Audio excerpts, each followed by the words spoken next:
없이 넓은 우리 주의 사랑 날로 더욱 귀하다. 옛날에 유대 땅에 주 예수 다닐 때 그 은혜 받으려고 큰 물이 모였네. 물은 먼저 병든 자를 다 고쳐주셨으니 나 같은 죄인까지 그 은혜 받도다. 날로 더욱 귀하다. 날로 더욱 귀하다. 한이 없이 넓은 우리 주의 사랑 날로 더욱 귀하다.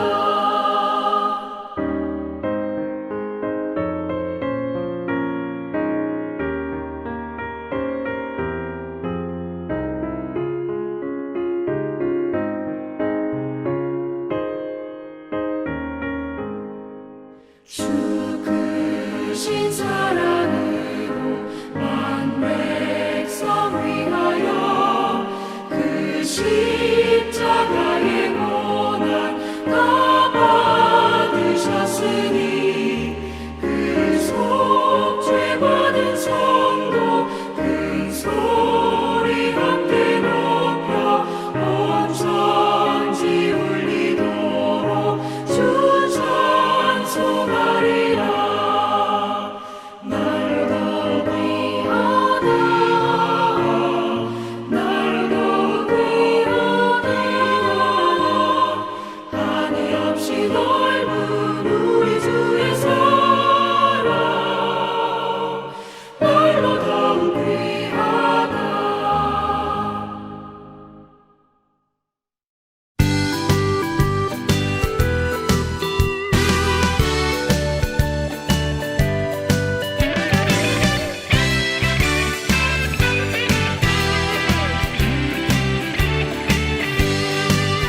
사람을 보며 세상을 볼 때 만족함이 없었네.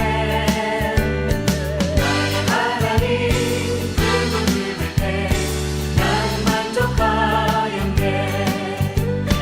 저기 빛나는 태양을 보라. 또 저기 서 있는 산을 보아라. 천지 지으신 우리 여호와 나를 사랑하시니 나의 하나님 만족만으로 나는 만족하겠네.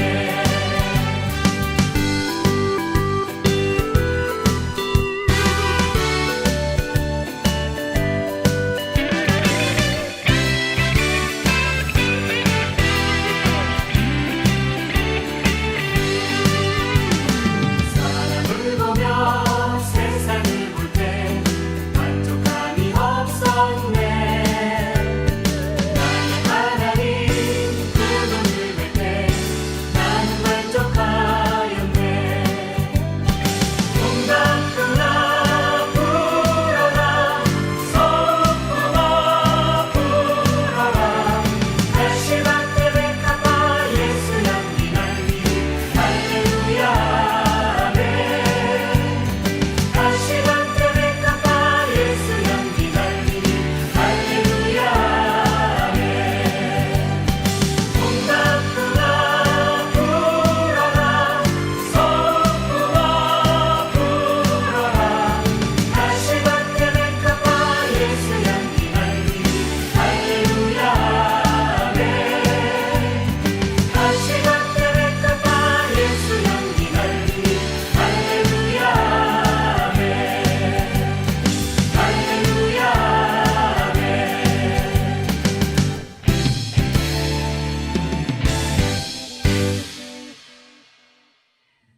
높고 맑은 하늘을 볼 수 있게 해주신 아버지 하나님, 자연의 아름다움을 보며 주님의 성실하심을 만날 수 있게 하심을 감사드립니다.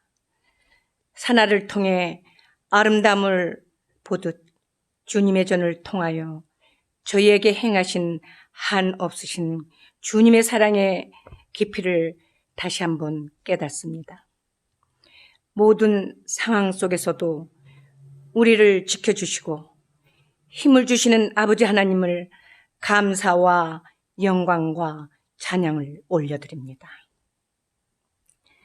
저희를 믿음의 사람으로 만드시기 위한 주님의 열심과 사랑을 생각할 때 아직도 부족함이 많은 저희들의 모습이 심히 부끄럽습니다. 선한 목자 되신 우리 주님을 항상 기쁨과 즐거움과 소망 가운데 따라갈 수 있게 하옵소서.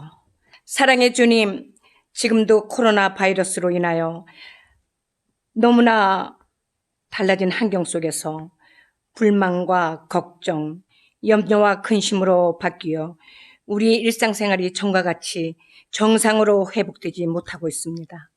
이러한 상황 속에서도 지나온 날을 더듬으면 모든 것이 주님의 한없는 은총임을 깨닫습니다. 지금까지 주님의 은혜를 생각하며 감사할 수 있는 저희 모두가 되게 하옵소서. 감사의 마음에 감사의 결실을 맺게 하옵소서. 은혜의 주님, 하나님께서 기뻐하시는 선교일을 감당하시는 선교자와 선교사님을 위해 기도합니다. 모든 것 하나하나 지켜주시옵고 이 땅에 하나님의 나라의 확장이 일어나게 하시게 축복의 통로가 되게 하옵소서.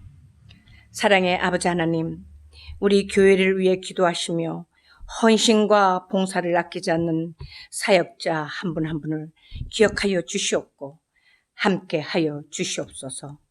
오늘도 말씀을 들고 서시는 정상용 목사님께 건강을 지켜주시옵고 말씀의 능력을 주셔서 이 시간 흩어진 마음과 저희들의 공허한 심경을 말씀으로 채워주시고 능력을 주셔서 말씀을 듣는 저희 모두가 주님의 은혜에 잠기는 시간이 되게 하옵소서. 예배의 시종을 주님께 맡깁니다. 마치는 시간까지 성령님께서 저희 가운데 거하심을 믿사오며 사랑하는 우리 주 예수 그리스도의 이름으로 기도합니다. 아멘. 다 같이 두 손 들고 찬양합니다. 모든 영광을 하나님께, 모든 영광을 하나님께,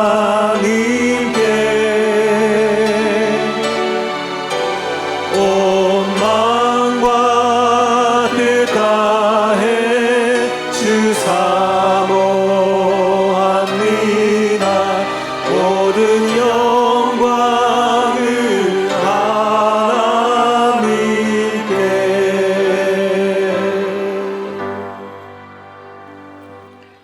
오늘 우리에게 주시는 하나님 말씀은 에베소서 1장 4절에서 6절입니다. 제가 봉독해 올리겠습니다.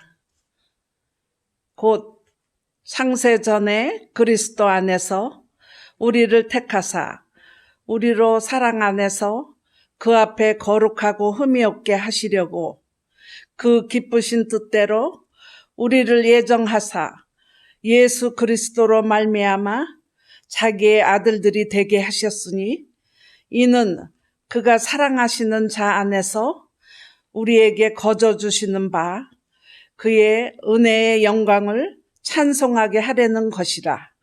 아멘. 기도하시겠습니다. 좋으신 하나님 아버지 감사합니다. 오늘도 저희들 주님의 말씀 앞으로 불러주신 것을 감사합니다. 저희들 듣겠습니다. 귀를 열고 마음을 열고 주님의 말씀을 듣겠습니다. 깨우쳐 주시고 저희들 마음 속에 있는 상처들, 문제들을 치유하시고 회복하여 주시옵소서. 예수님의 이름으로 기도했습니다. 아멘. 할렐루야. 우리는 지금 브루스 탐슨 선교사님이 쓴 책 내 마음의 벽 이 책을 공부하고 있습니다. 이 책의 소제목은 아모스 선지자가 띄운 하나님의 다림줄, 이런 제목입니다. 다림줄이 성경에 등장한 배경을 좀 설명드리겠습니다. 기원전 8세기경에 이스라엘은 남북으로 분열되어 있었습니다. 남쪽 나라 유다는 우시아가 왕이었고 북쪽 나라 이스라엘은 여로보암이 왕이었습니다. 우시아와 여로보암이 남과 북을 통치할 때 이스라엘은 타락했습니다. 하나님의 말씀을 떠나 제멋대로 살았습니다. 말씀을 거역하고 우상을 숭배했습니다. 이러한 때에 하나님께서 북쪽에 살던 아모스를 선지자로 불러주셨습니다. 아모스는 본래 선지자 집안이 아니었습니다. 그저 평범한 농부였습니다. 아모스 7장 14절에 나오지만 목자요 뽕나무를 재배하는 사람이었습니다. 아모스 7장 14절 보시면 나는 선지자가 아니며 선지자의 아들도 아니라 나는 목자요 뽕나무를 재배하는 자로서 양떼를 따를 때에 여호와께서 나를 데려다가 이르시기를 가서 내 백성 이스라엘에게 예언하라 하셨나니 그랬습니다. 아모스의 임무는 타락한 이스라엘 사람들에게 하나님의 심판을 경고하는 것이었습니다. 하나님은 아모스에게 먼저 환상을 하나 보여주셨습니다. 아모스 7장 7절에 나오죠. 또 내게 보이신 것이 이러하니라. 다림줄을 가지고 쌓은 담 곁에 주께서 손에 다림줄을 잡고 서셨더니 여호와께서 내게 이르시되 아모스야 내가 무엇을 보느냐? 내가 대답하되 다림줄이니이다. 주께서 이르시되 내가 다림줄을 내 백성 이스라엘 가운데 두고 다시는 용서하지 아니하리니 그랬습니다. 아모스에게 이 다림줄 환상을 보여주셨는데요. 담벼락이 하나 보이고 하나님이 손에 다림줄을 들고 그 담벼락 옆에 서 계신 그런 환상이었습니다. 그림 한번 보시죠. 담벼락이 보이고 하나님의 다림줄이 서 있죠. 건축을 할 때 가장 중요한 것은 수직을 맞추는 것입니다. 수직을 제대로 맞추지 않으면 건물이 든든히 서지를 못하죠. 수직을 맞추지 못한 건물은 시간이 갈수록 점점 중력 때문에 기울어지다가 어느 날 갑자기 무너지게 되는 것입니다. 그림 하나 보실까요? 이 그림은 이태리에 있는 피사의 사탑이죠. 수직을 맞추지 못한 건물은 이런 식으로 점점 기울어지다가 마침내 무너지는 것입니다. 그래서 건축을 하는 사람들은 수직을 맞추는 도구를 반드시 사용하는데 요즘은 GPS를 사용하지만 옛날에는 다림줄이라는 것을 사용했습니다. 그림 보실까요? 그리고 지금 제 옆에 제가 지금 잡고 있는 이것이 바로 실물 다림줄입니다. 다림줄은 쉽게 말해 줄에다가 아래 납덩어리를 매단 것인데요. 이 납덩어리는 무겁기 때문에 중력에 끌려서 언제나 지구 중심을 가리키게 되어 있습니다. 이 줄은 중력 때문에 항상 수직이 되는데요. 이 줄이 이렇게 기울어지는 법이 없죠. 반드시 수직이 되죠. 이 줄을 건물의 벽에 갖다 대면 그 벽이 수직인지 아닌지 분간할 수 있는 것입니다. 이 다림줄 원리는 물리학에 있어서 절대 원리에 속하죠. 이 원리는 창조의 법칙이요, 창조의 질서에 속합니다.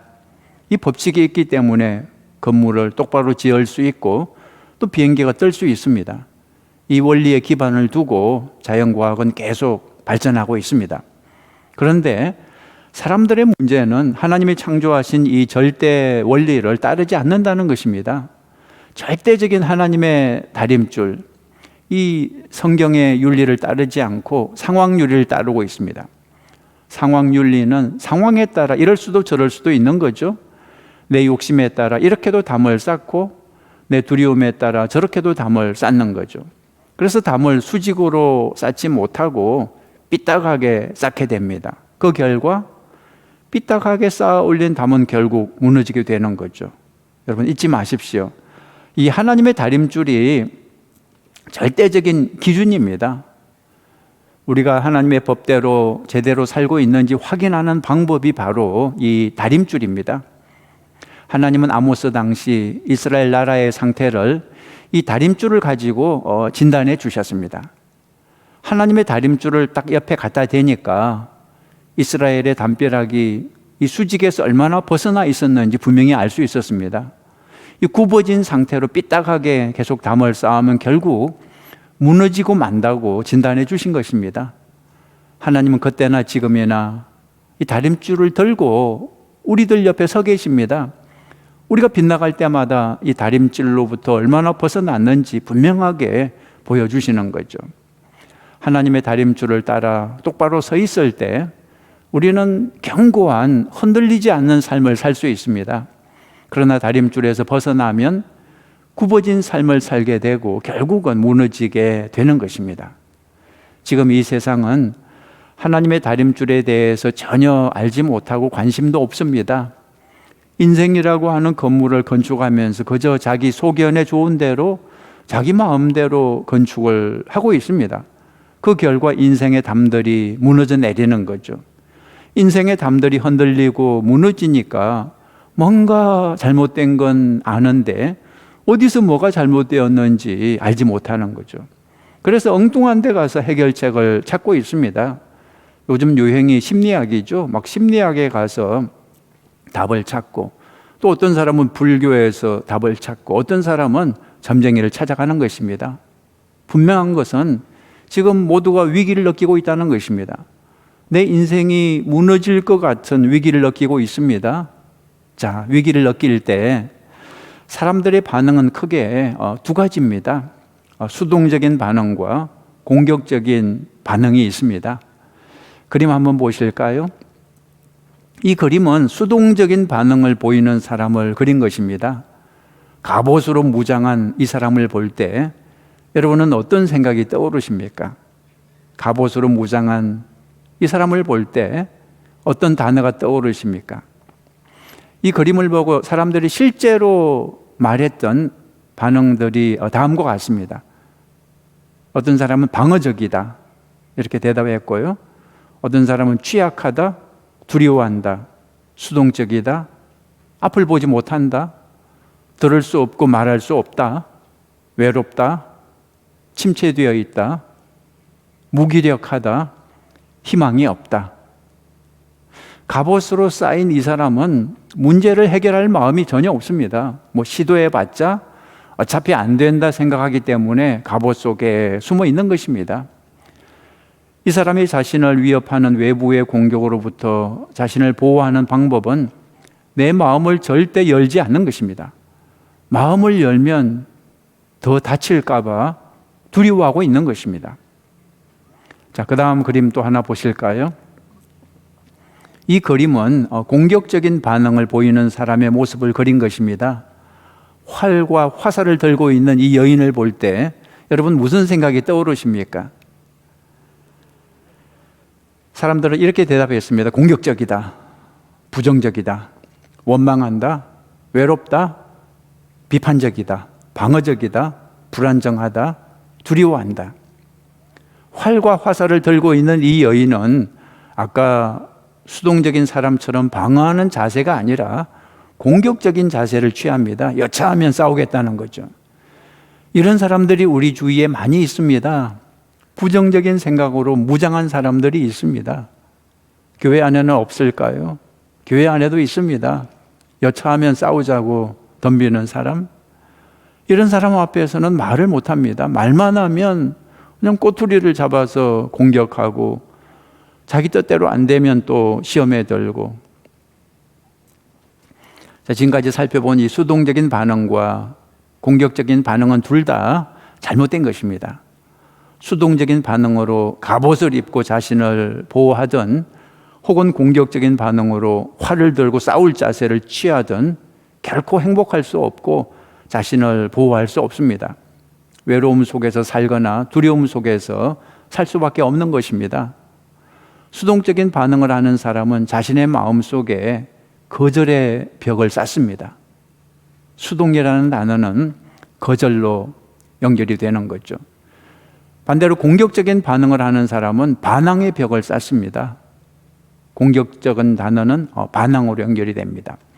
그런데 이렇게 해서는 문제를 해결할 수 없습니다. 이렇게 해서는 인생의 담을 똑바로 세울 수 없습니다. 자, 그렇다면 어떻게 해야 인생의 담을 똑바로 세울 수 있을까요?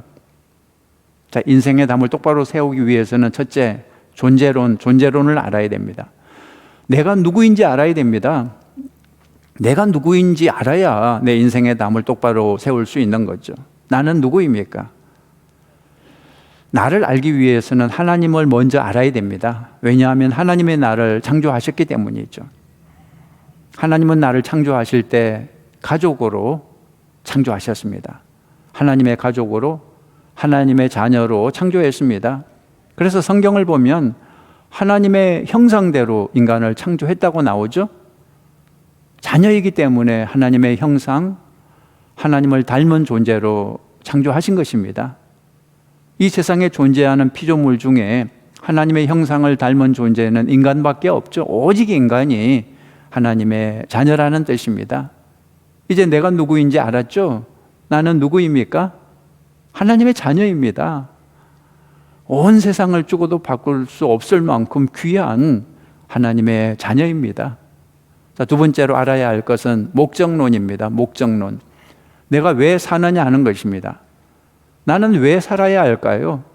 내가 사는 목적은 무엇일까요? 옆 사람에게 한번 물어보세요. 옆에 누가 계신지. 왜 사세요? 고린도 10장에 보면 이렇게 나옵니다. 그런즉 너희가 먹든지 마시든지 무엇을 하든지 다 하나님의 영광을 위하여 하라 그랬습니다. 먹든지 마시든지 무엇을 하든지 다 하나님의 영광을 위하여 하라. 이것이 바로 우리가 세상을 사는 목적입니다. 하나님의 영광을 위해서. For the glory of God. 하나님을 영화롭게 하고 하나님을 기쁘시게 해드리는 것이 우리 인생의 목적입니다. 자, 세 번째, 가치론을 알아야 됩니다. 그렇다면 어떻게 살아야 할까? 어떻게 살아야 가치 있는 삶을 사는 것일까요? 하나님이 보실 때 잘했다 칭찬받는 삶은 무엇일까요? 한마디로 말해 그것은 사랑입니다. 사랑하며 살아야 됩니다. 하나님을 사랑하고 이웃을 사랑하고 하나님의 모든 계명은 사랑으로 요약이 된다 그랬습니다. 자, 네 번째, 인식론을 알아야 됩니다. 지금까지 말씀드린 이 모든 것을 우리가 어떻게 알 수 있을까요? 자, 내가 누구인지, 무엇을 위해 살아야 하는지, 어떻게 살아야 하는지 이 모든 진리를 알 수 있는 방법은 무엇일까요? 그것이 바로 성경입니다. 성경 말씀이 기준입니다. 우리는 성경에서 하나님을 알 수 있고 나를 알 수 있고 우리 인생의 목적을 알 수 있고 또 하나님의 계명을 알 수 있는 것입니다. 이 성경을 다른 말로 하면 성경이 바로 이 다림줄입니다. 하나님의 다림줄, 하나님의 말씀이 기준입니다. 하나님의 다림줄, 하나님의 말씀이 세상의 기준이요, 우리 인생의 기준입니다. 이 기준대로 인생의 담을 건축하면 똑바로 세울 수 있기 때문에 결코 무너지지 않는 것입니다. 그림 한번 보실까요? 무너지려고 하는 벽이 있고 그 옆에 이 수직의 다림줄이 있는 이 그림은 하나님의 기준과 인간의 기준이 어떻게 다른지 설명해 주고 있습니다. 자, 하나님의 기준은 절대성을 가지고 있습니다. 절대성.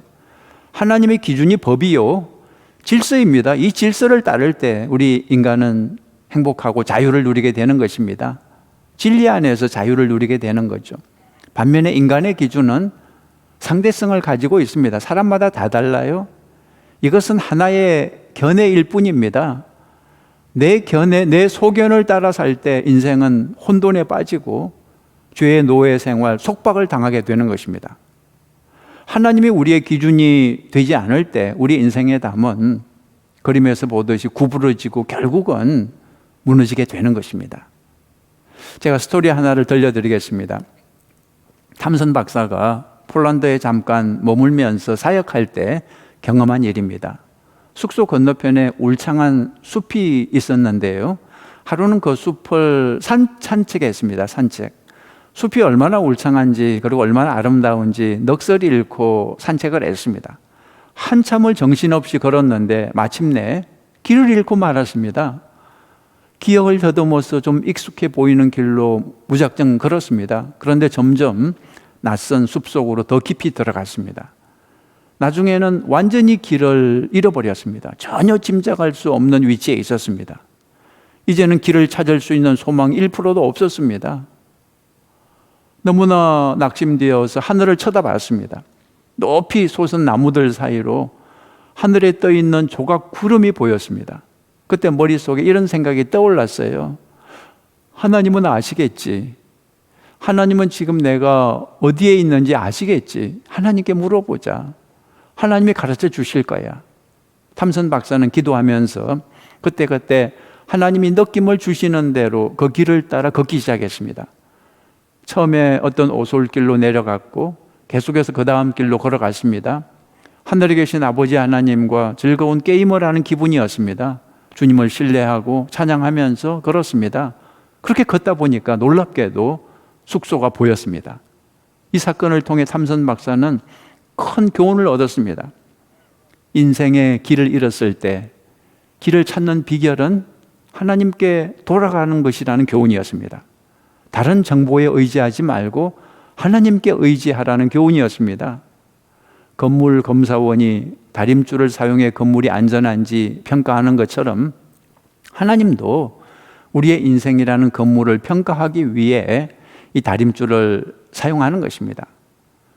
우리의 삶이 하나님의 기준에서 벗어나 있을 때 우리 인생은 흔들리고 스트레스와 고통을 느낍니다. 우리 인생을 치유하고 회복하기 위해서는 하나님의 다림줄을 향해서 가야 됩니다. 하나님의 다림줄로 돌아갈 때 우리 인생은 본래 하나님이 창조하신 아름답고 행복한 인생이 될 수 있는 것입니다. 자, 잘못된 다림줄을 따라간 한 사람을 소개합니다. 이 여인의 이름은 앤인데요. 앤은 탐선 박사를 찾아와 하루는 이렇게 말했습니다. 그 사람은 위선자예요. 거짓말만 한다고요. 앤은 하얀 머리의 할머니였습니다. 30년 동안 결혼 생활을 했는데 더 이상은 남편을 참을 수가 없다는 것입니다. 문제는 한 20년 전쯤 시작이 됐습니다. 남편이 바람을 피웠습니다. 그 후에 남편은 잘못을 인정하고 회개를 했습니다. 아내에게 충실하기 위해 열심히 노력을 했습니다. 그런데 문제는 아내의 마음이었습니다. 아내인 앤의 마음이 점점 병들고 있었습니다. 남편에 대한 의심이 자꾸 생겨났습니다. 그리고 마침내 확신을 하게 됐습니다. 남편은 분명 다시 바람을 피고 있어. 이 남자는 만나는 여자마다 침을 흘려. 앤은 탐슨 박사에게 이렇게 말했습니다. 그 사람은 다른 여자들과 필요 이상으로 오래 손을 잡고 있어요. 남편은 앤이 모든 걸 상상으로 만들어낸 것이라고 말했습니다. 그러나 앤은 분명 사실이라는 거죠. 남편은 분명 다른 여자와 바람을 피면서 거짓말을 하고 있다는 것입니다. 탐슨 박사의 입장에서는 누구 말이 맞는지 알 수가 없었습니다. 그래서 아내가 주장하는 남편의 바람 상대인 두 여인을 만나봤습니다. 두 여인은 한마디로 황당하다는 거죠. 앤의 남편을 개인적으로 단 한 번도 만난 적이 없다는 거죠. 그냥 일상적으로 인사만 하고 지내는 사이라 그랬습니다. 탐슨 박사의 결론은 앤의 과민 반응이 분명했습니다. 과민 반응이 심해서 병적인 상태가 된 것입니다. 탐슨 박사는 앤을 상담하면서 앤이 지금 속고 있다는 것을 가르쳐 주었습니다. 사실이 아닌데 거짓에게 속고 있다는 것을 설명해 주었습니다. 앤뿐만 아니라 많은 사람들이 속고 있습니다. 거짓에게 속고 있습니다. 이 거짓을 가리켜 거짓된 다림줄이다, 그렇게 얘기하죠. 거짓된 다림줄. 저번 시간에 배웠지만 왼쪽으로 빗나간 거절의 다림줄이 있었죠. 거절의 다림줄. 그림 보이죠?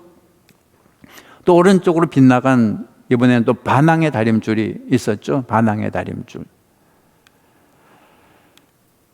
그리고 또 거절과 반항의 다림줄, 이 둘 다 잘못된 겁니다. 앤은 거절의 다림줄에 속고 있었던 거죠.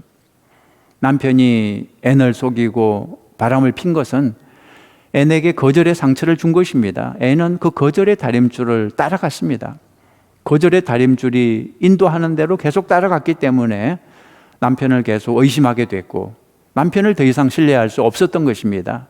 그러니까 애는 이 거짓된 다림줄에서 빨리 벗어나야 했습니다. 속히 반듯한 하나님의 다림줄로 옮겨와야 하는 거죠.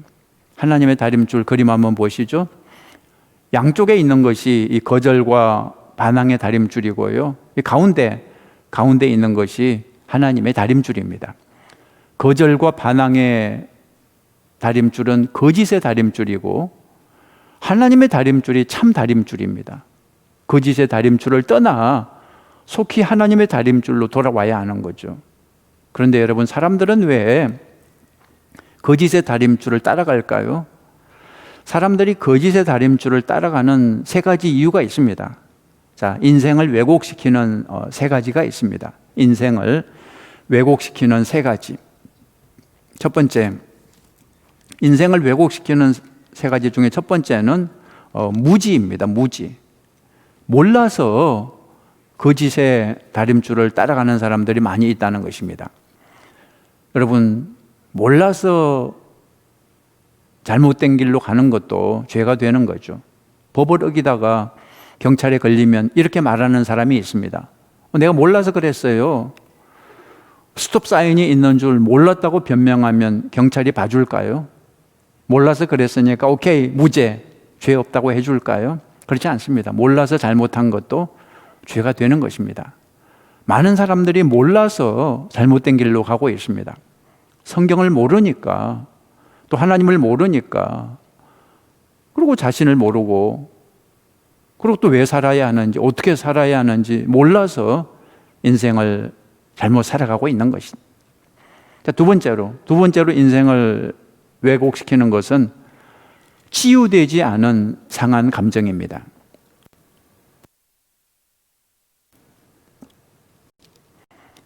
상한 감정이 치유되지 않으면 사람이 삐뚤어집니다. 삐뚤어진 생각을 하고, 삐뚤어진 말을 하고, 삐뚤어진 행동을 합니다. 그래서 인생이 점점 더 망가지는 거죠. 그래서 상처를 치유해야 됩니다. 세 번째로 인생을 왜곡시키는 것은 비성경적인 가치관입니다. 가치관이 잘못된 사람이 많습니다. 성경하고 다른 가치관을 가지고 있는 사람들이 많습니다. 제가 극단적인 예를 하나 들어볼까요? 성경의 가치관은 사람을 귀하게 생각합니다. 사람이 왜 귀하나요? 하나님의 형상을 따라 창조된 하나님의 자녀이기 때문입니다. 천하보다 귀한 존재입니다. 그런데 잘못된 가치관을 가진 사람은 사람보다 돈이 더 귀하다고 생각합니다. 오래전에 어떤 강도가 사람을 해치고 돈을 뺏었는데 겨우 20불 때문에 사람을 죽였습니다. 이 강도의 가치관은 사람의 생명보다 돈 20불이 더 가치가 있다고 믿는 거죠. 비성경적인 가치관을 가지고 있는 사람들은 인생을 잘못 살아갈 수밖에 없습니다.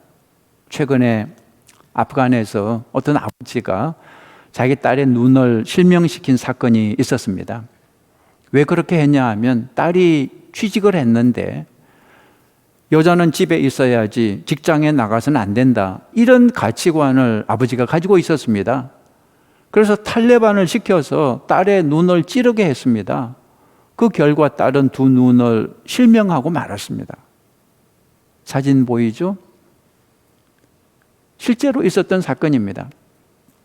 이게 남의 나라 얘기 같지만 한국 영화에도 비슷한 사건이 있죠. 오래전에 한국에서 상영된 영화 중에 서편제라는 영화 기억하십니까?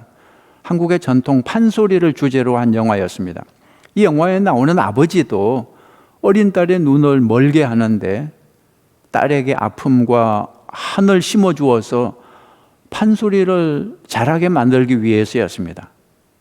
뿐만 아니라 요즘은 보험금을 노리고 배우자를 해치는 사건도 발생하죠. 어쩌다가 이렇게 잘못된 가치관을 가지게 된 것일까요?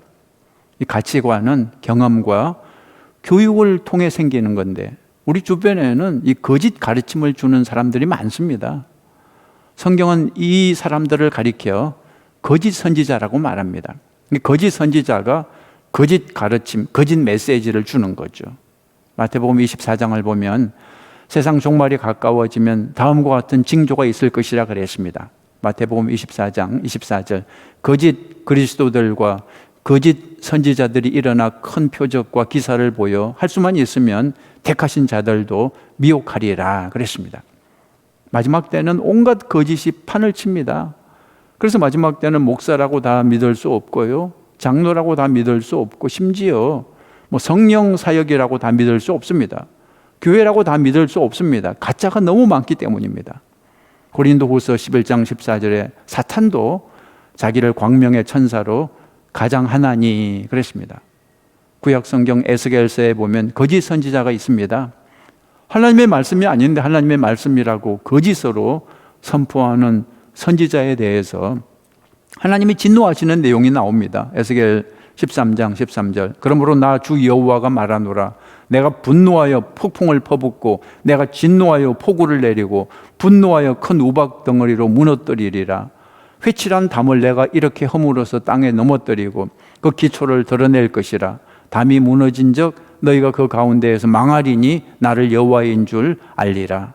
이와 같이 내가 내 노를 담과 회칠한 자에게 모두 이루고 또 너희에게 말하기를 담도 없어지고 칠한 자들도 없어졌다 하리니 이들은 예루살렘에 대하여 예언하기를 평강이 없으나 평강의 묵시를 보았다고 하는 이스라엘의 선지자들이니라. 주 여호와의 말씀이니라. 거짓 선지자는 이스라엘 백성들로 하여금 거짓된 다림줄을 따라서 인생의 벽을 쌓도록 인도한 것입니다. 거짓된 다림줄을 보여주면서 그게 평강이라고, 그게 안전이라고 거짓말하는 거죠. 하나님 말씀하시길 거짓된 다림줄을 따라 세워진 벽을 폭풍으로 썰어버릴 것이라고 경고하셨습니다. 아모스 7장 7절에 또 내게 보이신 것이 이러하니라. 다림줄을 가지고 쌓은 담 곁에 주께서 손에 다림줄을 잡고 서셨더니 여호와께서 내게 이르시되 아모스야 내가 무엇을 보느냐? 내가 대답하되 다림줄이니이다. 주께서 이르시되 내가 다림줄을 내 백성 이스라엘 가운데 두고 다시는 용서하지 아니하리니 이삭의 산당들이 황폐되며 이스라엘의 성소들이 파괴될 것이라. 내가 일어나 칼로 여로보암의 집을 치리라 하시니라. 그림 무엇일까요? 이 벽의 이름은 두려움의 벽입니다.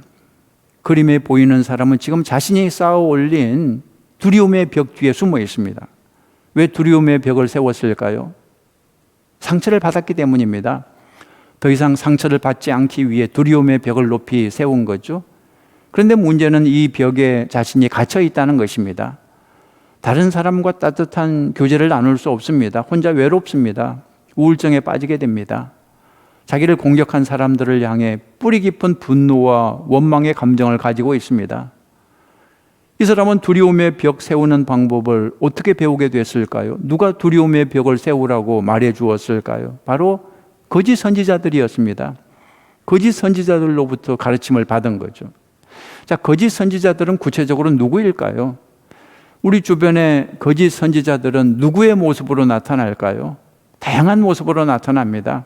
자, 첫째, 부모가 있습니다. 우리 인생에서 최초의 거짓 예언은 부모를 통해 나옵니다. 너무나도 슬픈 일이지만 많은 부모들이 본의 아니게 거짓 메시지를 자녀에게 전달합니다. 성경하고 정반대되는 메시지를 전달합니다. 예를 들어 자녀에게 이렇게 말하는 부모가 있죠. 교인 중에도 그렇게 말하는 부모가 있을 수 있습니다. 자녀에게 너는 실수로 태어났어. 원래 계획이 없었는데 실수로 태어났어. 이게 사실입니까? 아닙니다. 거짓입니다.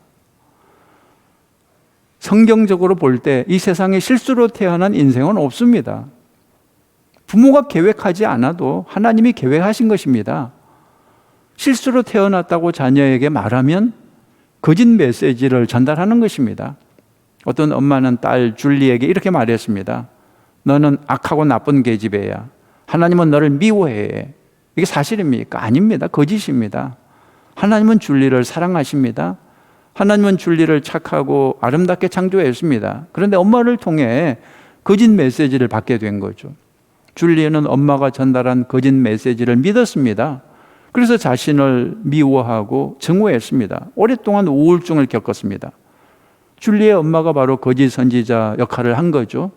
어떤 아버지는 아들을 사랑했지만 아들을 자극하기 위해서 주기적으로 욕설을 퍼부었습니다. 이런 바보 멍청이 얼빠진 놈, 구제불능이야 너는, 털렸어. 아버지가 전해주는 부정적인 말들은 아들에게 진리가 됐습니다. 고등학교를 중퇴한 아들은 마약과 술에 중독이 돼서 부정적인 다림줄을 따라 계속 살았습니다. 여러분, 부모들은 기억해야 됩니다. 어린 자녀들에게는 부모가 하나님 같은 존재입니다. 하나님을 대신하는 존재입니다. 부모의 말이 자녀들에게는 진리입니다. 거짓된 말을 주면 그 말을 진리로 알고 평생 살게 되는 것입니다. 자, 두 번째로 거짓 선지자 교사가 있습니다. 부모 못지않게 때로는 부모보다 더 큰 영향을 끼치는 사람은 교사입니다. 교사의 말을 아이들은 진리로 생각합니다.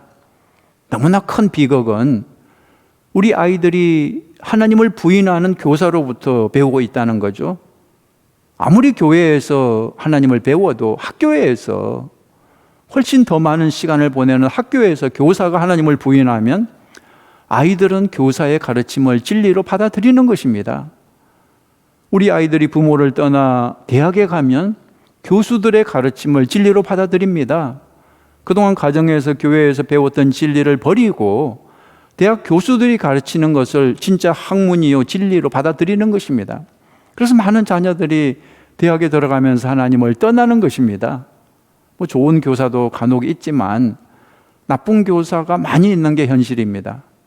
아이들을 성적으로 어비우스하는 교사들도 있고 사랑 없이 사무적으로 아이들을 대하는 교사들이 있습니다.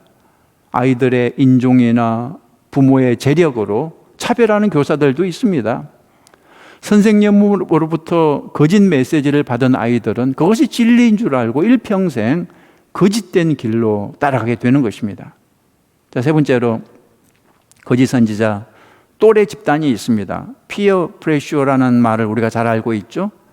왕따라는 말도 우리가 알고 있죠. 친구들이 거짓 메시지를 전해줄 수 있는 것입니다. 특히 사춘기 때는 친구들의 말이 진리처럼 설득력이 있습니다. 예를 들어 어떤 친구들은 도둑질을 해야 자기들 그룹에 들어올 수 있다고 말합니다. 어떤 친구들은 성적으로 개방을 해야 자기 그룹에 들어올 수 있다고 말합니다. 어떤 친구들은 동성애를 받아들여야 신세대요 지성인이라고 말합니다. 미국에 있는 국립과학연구소는 이들 동료 집단의 거짓 선지자 역할로 인해 미국에 있는 10대 남학생의 64%, 여학생은 44%가 18세쯤 성경험을 한다는 것입니다. 홈스쿨이 좋은 점은 거짓 메시지로부터 아이들을 보호해 준다는 거죠. 교사가 주는 거짓 메시지, 그리고 학교 친구가 주는 거짓 메시지는 너무나 강력해서 아이들 혼자 힘으로는 이겨내기가 참 어렵습니다. 선생님이 말하길 아무 종교나 믿어도 된다고 말하는데 어떻게 아이들이 오직 예수님만 진리라고 믿을 수 있겠습니까? 선생님과 친구들이 말하길 동성애도 좋은 것이라고 말을 하는데 어떻게 아이들이 혼자 힘으로 동성애는 잘못된 것이라고 생각할 수 있겠습니까? 자, 네 번째로 거짓 선지자는 정부가 있습니다. 정부도 거짓 선지자 역할을 합니다. 요즘 미국 정부를 보세요. 동성애를 가리켜 아무 문제 없는 것이라고 말하고 있습니다. 법적으로 문제가 없다는 거죠. 낙태를 문제 없는 것이라고 지금 한국 정부는 말하고 있죠. 이제 한국에서 낙태는 합법적인 것이 되고 말았습니다. 창조론은 거짓이고 진화론이 진리라고 가르치고 있습니다. 정부는 말하길 종교는 다 똑같다고 가르칩니다. 아무 종교라도 믿으면 된다고 가르치고 있습니다. 자, 또 하나 거짓 선지자는 미디어, 대중매체가 있습니다. 이 미디어는 거짓 선지자 중에 가장 영향력이 있는 집단이죠. 대부분의 국민들이 대중매체가 전해주는 거짓 메시지를 순순히 받아들이고 있습니다. 온 국민이 하루에 몇 시간씩 TV 앞에서 또는 소셜미디어 앞에서 재단을 쌓고 있습니다.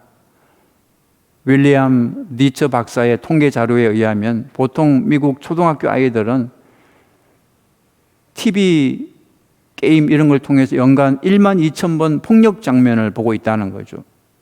일주일에 11시간에서 26시간을 TV 앞에서 시간을 보내고 있습니다. 요즘 들어 인터넷 게임이 발달하면서 폭력 게임에 빠진 그런 아이들이 점점 더 늘어나는 상태죠. 어떤 남자가 있었습니다. 이 남자는 깊은 거절감의 상처로 괴로워하다가 마침내 인생에 대한 분노를 폭발시켰습니다. 이 남자는 챙이 넓은 모자를 쓰고 가죽 장화를 신고 카우보이 복장으로 옷을 입고 양쪽 허리에는 권총을 차고 그리고 큰 길에 서서 지나가는 차들을 향해서 총을 난사하기 시작했습니다. 이것은 한편의 영화 장면이 아닙니다. 몇 년 전에 미국에서 대도시에서 실제로 있었던 사건입니다. 요즘 미국에서 총기 난사 사건은 놀라운 일도 아닙니다. 그림 한번 보실까요?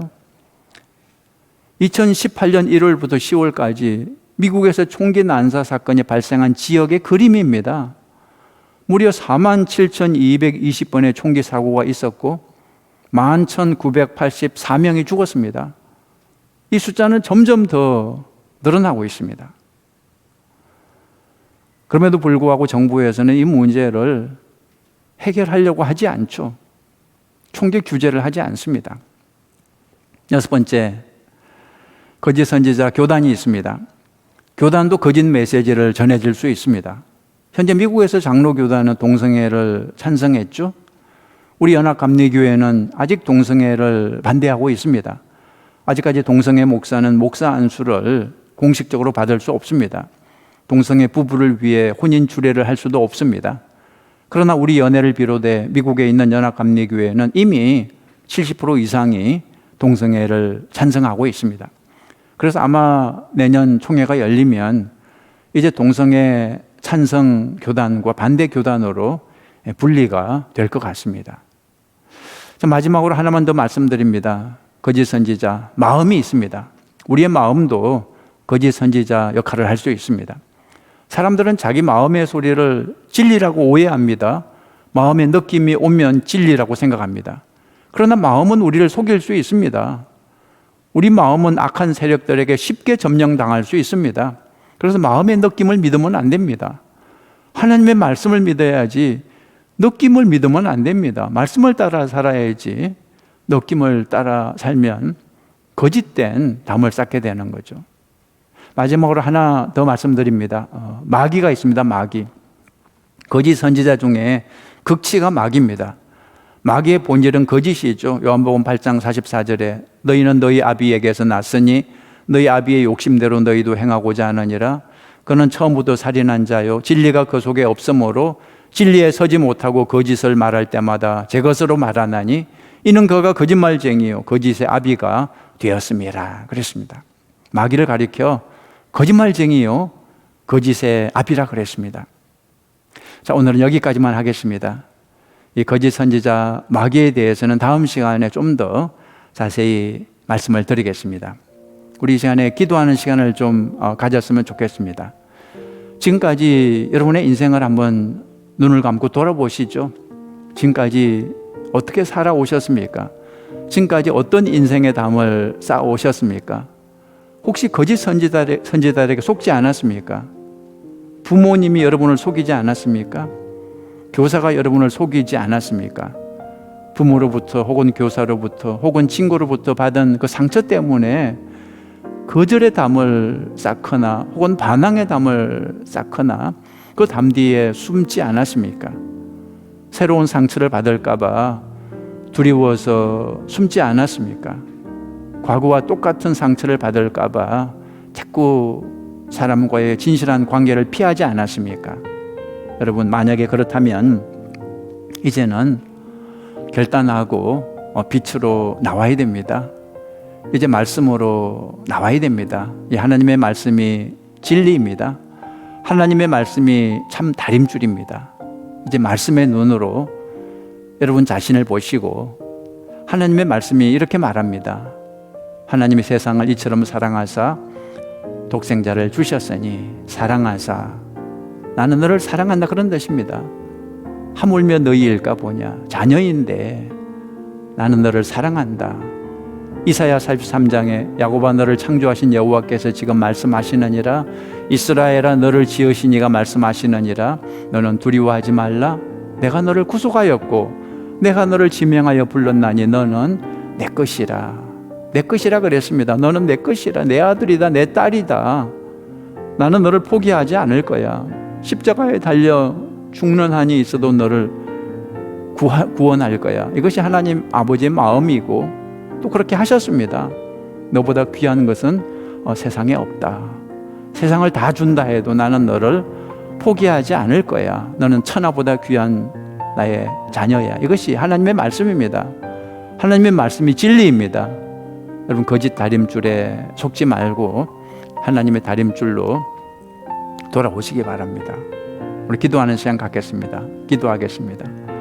좋으신 하나님 아버지, 우리가 지금까지 거짓된 다림줄을 따라 살았습니다. 부모가 전해주는 거짓된 다림줄, 때로는 학교 선생님이 전해주는 거짓된 다림줄, 또는 친구들로부터 전해받은 거짓된 다림줄, 하나님, 저희들이 거짓된 다림줄을 따라서 사느라고 우리 인생이 망가지고 우울하고 또 방황하고 있습니다.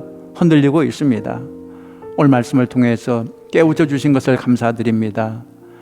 이제 하나님의 말씀, 하나님의 다림줄을 따라서 살아야 된다고, 하나님의 다림줄로 다시 돌아와야 된다고 말씀해 주셨으니 하나님 이제 결단하고 이제 거짓된 다림줄에서 하나님의 다림줄로 돌아오는 저희들 모두가 되게 하여 주시옵소서.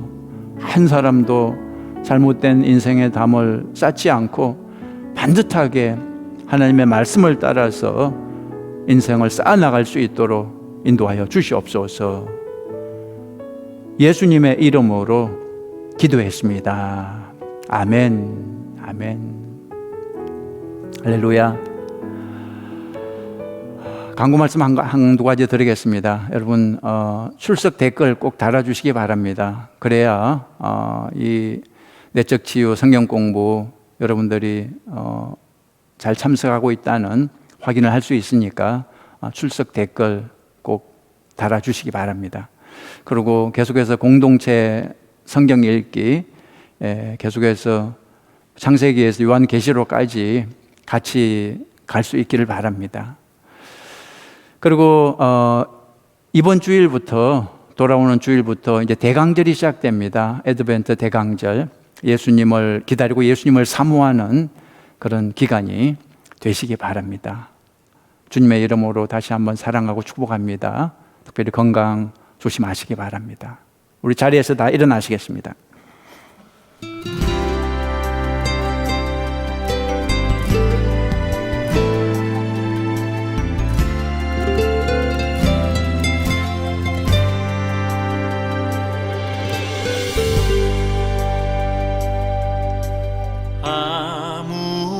아무것도 두려워 말라. 주 나의 하나님이 지켜주시네. 놀라지 마라. 겁내지 마라. 주님 나를 지켜주시네. 아무것도 두려워 말라. 주 나의 하나님이 지켜주시네. 놀라지 마라. 겁내지 마라. 주님 나를 지켜주시네. 내 맘이 힘에 겨워 지칠지라도 주님 나를 지켜주시네. 세상의 험한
기도하시겠습니다.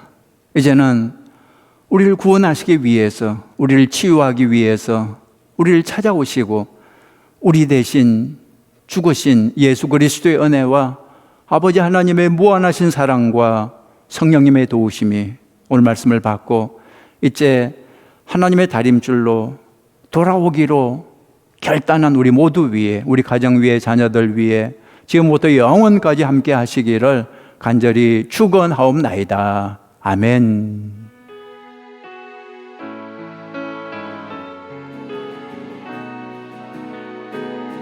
두 손 들고 찬양합니다.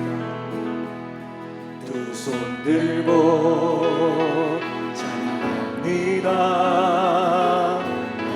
오실 왕 여호와께 오직 주만이 나를 다스리네.